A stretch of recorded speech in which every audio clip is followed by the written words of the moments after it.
بالكثير من المحافظات تم إنشاء بها القصور، وهناك قصور أيضا لم يتم الإعلان عنها كما نسمع في مواقع التواصل الاجتماعي وبعض التقارير. فمن هنا ممكن أن نحدث أن الموصل بمجمعها الرئاسي تمتلك قرابة ال7 قصور رئاسية.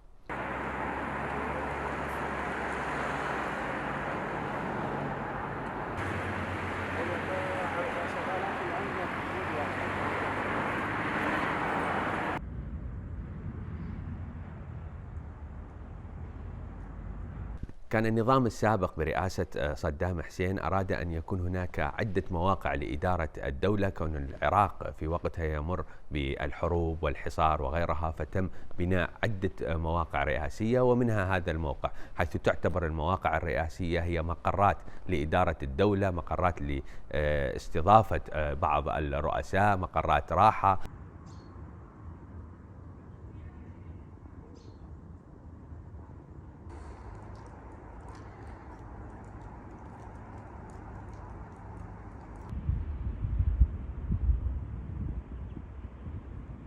إن تلاحظ من جملة الأمور اللي كان يركز عليها النظام السابق هو ترك حرفين من اسم صاد حاء صدام حسين، وهذا دلالة على أنه شيدت بعصر زعيم النظام السابق ورئيس جمهورية العراق صدام حسين في وقتها.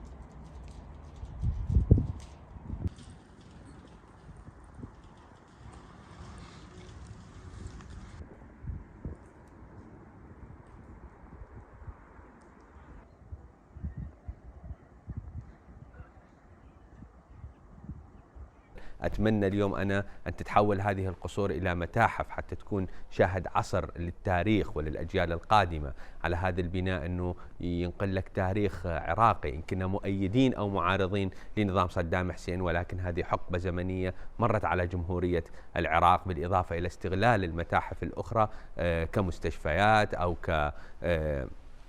كليات، مثل ما اليوم جزء من هذه القصور تستغل من قبل كليات تابعة لجامعة الموصل.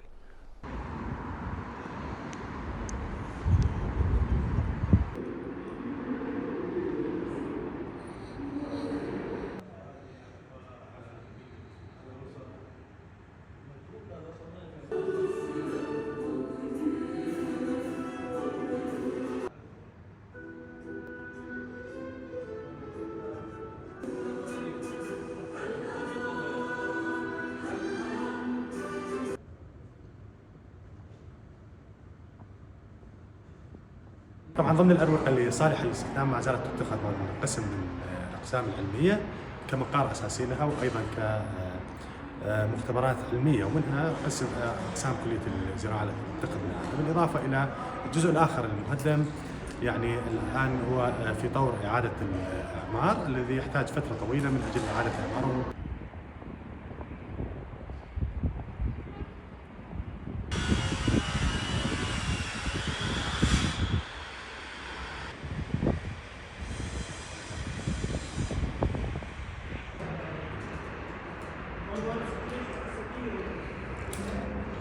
هذا القصر بني ضمن مجموعة القصور الموجودة في الموقع الرئاسي في شمال شرق مدينة الموصل، وهو بني في خلال فترة الثمانينات وانتهى العمل به في منتصف التسعينات القرن الماضي. كان يعتبر القصر الأساسي بالإضافة إلى القصور الموجودة شمال الشارع.